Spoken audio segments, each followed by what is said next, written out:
राधे राधे भक्तों, आप सभी को कार्तिक मास की बहुत बहुत शुभकामनाएं। कार्तिक मास का महत्व कथा का अध्याय 6 मैं आपको सुनाने जा रही हूँ। नारद जी बोले, जब 2 घड़ी रात बाकी रहे तब तुलसी की मृत्तिका वस्त्र कलश लेकर जलाशय पर जाए। कार्तिक में जहाँ कहीं भी प्रत्येक जलाशय के जल में स्नान करना चाहिए। गर्म जल की अपेक्षा ठंडे जल में स्नान करने से 10 गुना पुण्य होता है। उससे 100 गुना पुण्य भारी कुएं के जल में स्नान करने से होता है। उससे अधिक पुण्य बावड़ी में और उससे भी अधिक पुण्य पोखर में स्नान करने से होता है। उससे 10 गुना झरनों में और उससे अधिक पुण्य कार्तिक में नदी स्नान करने से होता है। उससे भी 10 गुना पुण्य वहाँ होता है जहाँ 2 नदियों का संगम हो, और यदि कहीं 3 नदियों का संगम हो तो पुण्य की कोई सीमा ही नहीं। स्नान से पहले भगवान का ध्यान करके स्नानार्थ संकल्प करना चाहिए। फिर तीर्थ में उपस्थित देवताओं को क्रमशः अर्घ्य आचमनीय आदि देना चाहिए। अर्घ्य मंत्र इस प्रकार है। हे कमलनाथ आपको नमस्कार, हे जलाशय भगवान आपको प्रणाम है, हे ऋषि केश आपको नमस्कार है। मेरे दिए अर्घ्य को आप ग्रहण करें। वैकुंठ प्रयाग और बद्रिकाश्रम में जहाँ कहीं भगवान विष्णु गए वहाँ उन्होंने 3 प्रकार से अपना पांव रखा था। वहाँ पर ऋषि वेद यज्ञों सहित सभी देवताओं मेरी रक्षा करते रहे। हे जनार्दन, हे दामोदर, हे देवेश, आपको प्रसन्न करने हेतु मैं कार्तिक मास में विधि विधान से ब्रह्म मुहूर्त में स्नान कर रहा हूँ। आपकी कृपा से मेरे सभी पापों का नाश हो। हे प्रभु, कार्तिक मास में व्रत तथा विधि पूर्वक स्नान करने वाला मैं अर्घ्य देता हूँ, आप राधिका सहित ग्रहण करें। हे कृष्ण, हे बलशाली राक्षसों का संहार करने वाले भगवान, हे पापों का नाश करने वाले, कार्तिक मास में प्रतिदिन दिए हुए मेरे इस अर्घ्य द्वारा कार्तिक स्नान का व्रत करने वाले फल मुझे प्राप्त हो। तत्पश्चात विष्णु, शिव तथा सूर्य का ध्यान करके जल में प्रवेश कर नाभि के बराबर जल में खड़े होकर विधि पूर्वक स्नान करना चाहिए। गृहस्थी को तिल और आंवले का चूर्ण लगाकर तथा विधवा स्त्री व यति को तुलसी की जड़ की मिट्टी लगाकर स्नान करना चाहिए। सप्तमी, अमावस्या, नवमी, त्रयोदशी, द्वितीया, दशमी तथा तिथियों को आंवला तथा तिल से स्नान करना वर्जित है। स्नान करते हुए निम्न शब्दों का उच्चारण करना चाहिए, जिससे भक्तिभाव से भगवान ने देवताओं के कार्य के 3 प्रकार का रूप धारण किया था, वही पापों का नाश करने वाले भगवान विष्णु अपनी कृपा से मुझे पवित्र बनाए। जो अमनुष्य भगवान विष्णु की आज्ञा से कार्तिक व्रत करता है उसके इंद्रादि सभी देवता रक्षा करते हैं, इसलिए वह मुझको पवित्र करे। बीजों रहस्यों तथा यज्ञों सहित वेदों के मंत्र अकश्यप आदि ऋषि, इंद्र आदि देवता मुझे पवित्र करे। अदिति आदि सभी नारियां, यज्ञ, सिद्ध, सर्प और समस्त औषधियां व तीनों लोकों के पहाड़ मुझे पवित्र करे। इस प्रकार कहकर स्नान करने के बाद मनुष्य को हाथ में पवित्र धारण करके देवता, ऋषि, मनुष्य तथा पितरों का भी विधि पूर्वक तर्पण करना चाहिए। तर्पण करते समय तर्पण में जितने तिल रहते हैं उतने वर्ष पर्यंत वृत्ति के पितृगुण स्वर्ग में वास करते हैं। उसके बाद वृत्ति को जल से निकालकर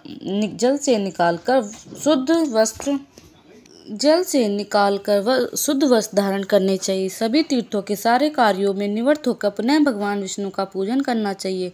सभी तीर्थों के सारे देवताओं का स्मरण करके भक्ति पूर्वक सावधान होकर चंदन, फूल और फलों के साथ भगवान विष्णु को फिर से अर्घ्य देना चाहिए। अर्घ्य के मंत्र का अर्थ इस प्रकार है। मैंने पवित्र कार्तिक मास में स्नान किया है। हे विष्णु, राधा के साथ आप मेरे दिए अर्घ्य को ग्रहण करें। तत्पश्चात चंदन, फूल और तांबूल आदि से वेद पाठी ब्राह्मणों का श्रद्धा पूर्वक पूजन करें और बारंबार नमस्कार करें। ब्राह्मणों के दाएं पांव में तीर्थों का वास होता है, मुंह में वेद और समस्त अंगों में देवताओं का वास होता है। अपने कल्याण की इच्छा रखने वाले मनुष्य को इनका न तो अपमान करना चाहिए और न ही इनका विरोध करना चाहिए। फिर एकाग्रचित्त होकर भगवान विष्णु की प्रिय तुलसी जी की पूजा करनी चाहिए। उनकी परिक्रमा करके उनको प्रणाम करना चाहिए। हे देवी तुलसी, देवताओं के ही प्राचीन काल से तुम्हारा निर्माण किया है और ऋषियों ने तुम्हारी पूजा की है। हे विष्णु प्रिय तुलसी, आपको नमस्कार है। आप मेरे समस्त पापों को नष्ट करो। इस प्रकार जो मनुष्य भक्ति पूर्वक कार्तिक व्रत का अनुष्ठान करते हैं वे संसार के सुखों का भोग करते हुए अंत में मोक्ष को प्राप्त होते हैं। राधे राधे। कार्तिक मास महात्म्य कथा अध्याय 7। नारद जी ने कहा, हे राजन, कार्तिक मास में व्रत करने वालों के नियमों को मैं संक्षेप में बतलाता हूँ, उसे आप सुनिए। व्रती को सब प्रकार से आमिष, मांस, उड़द, राई, खटाई तथा नशीली वस्तुओं का त्याग कर देना चाहिए। व्रती को दूसरे का अन्न ग्रहण नहीं करना चाहिए, किसी से द्वेष नहीं करना चाहिए और तीर्थ के अतिरिक्त अन्य कोई यात्रा नहीं करनी चाहिए। देवता, वेद, ब्राह्मण, गाय, व्रती, नारी, राजा तथा गुरुजनों की निंदा भी नहीं करनी चाहिए। व्रती को दाल, तिल, पकवान व दान किया हुआ भोजन ग्रहण नहीं करना चाहिए। किसी की चुगली या निंदा भी नहीं करनी चाहिए। किसी भी जीव का मांस नहीं छूना चाहिए। पान, कत्था, चूना, नींबू, मसूर, बासी तथा झूठे अन्न का भी प्रयोग नहीं करना चाहिए। गाय, बकरी तथा भैंस के अतिरिक्त अन्य किसी पशु का दूध नहीं पीना चाहिए।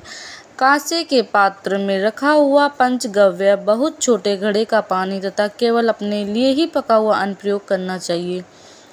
कार्तिक माह का व्रत करने वाले मनुष्य को सदैव ब्रह्मचर्य का पालन करना चाहिए। उसे धरती पर सोना चाहिए। दिन के चौथे पहर में केवल एक बार पत्तल में भोजन करना चाहिए। व्रती कार्तिक माह में केवल नरक चतुर्दशी, जिसे छोटी दिवाली भी कहा जाता है, के दिन ही शरीर में तेल लगाना चाहिए। कार्तिक माह में व्रत करने वाले मनुष्य को सिंगाड़ा, प्याज, मट्ठा, गाजर, मूली, काशीफल, लौकी, तरबूज इन वस्तुओं का प्रयोग बिल्कुल नहीं करना चाहिए। रजस्वला, चांडाल, पापी, मलेच्छ, पतित, व्रतहीन, ब्राह्मण द्रोही और नास्तिकों से बातचीत नहीं करनी चाहिए। भगवान विष्णु को प्रसन्न करने के लिए अपनी शक्ति के अनुसार चंद्रयान आदि का व्रत करना चाहिए और उपयुक्त नियमों का पालन करना चाहिए। व्रती को प्रतिपदा को कुम्हड़ा, द्वितीया को कटहल, तृतीया को तरुणी, स्त्री चतुर्थी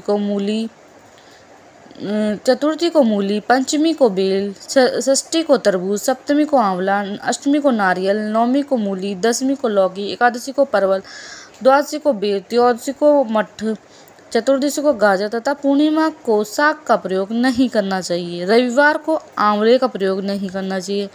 कार्तिक माह में व्रत करने वाला मनुष्य यदि इन शाकों में से किसी शाक का सेवन करना चाहे तो पहले ब्राह्मण को देखकर ग्रहण करें।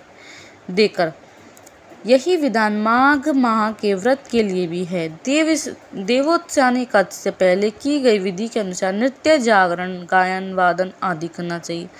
इसको विधि पूर्वक करने वाले मनुष्य को देखकर यमदूत ऐसे भाग जाते हैं जैसे सिंह की गर्जना से हाथी भाग जाते हैं। कार्तिक माह का व्रत सभी व्रतों में श्रेष्ठ है। इसके अतिरिक्त जितने भी व्रत यज्ञ है वह 1000 की संख्या में किए जाने पर भी इसकी तुलना नहीं कर सकते, क्योंकि यज्ञ करने वाले मनुष्य को सीधा वैकुंठ की प्राप्ति होती है। जिस प्रकार राजा की रक्षा उसके अंगरक्षक करते हैं, उसी प्रकार कार्तिक माह का व्रत करने वालों की रक्षा भगवान विष्णु की आज्ञा से इंद्रादि देवता करते हैं। व्रती मनुष्य जहाँ कहीं भी रहता है वहीं पर उसकी पूजा होती है, उसका यश फैलता है। उसके निवास स्थान पर भूत, पिशाच आदि कोई भी नहीं रह पाते हैं। विधि पूर्वक कार्तिक माह का व्रत करने वाले मनुष्यों के पुण्य का वर्णन करने में ब्रह्मा जी भी असमर्थ है। यह व्रत सभी पापों को नष्ट करने वाले, पुत्र पौत्र प्रदान करने वाले और धन धान्य की वृद्धि करने वाले। जो राधे राधे।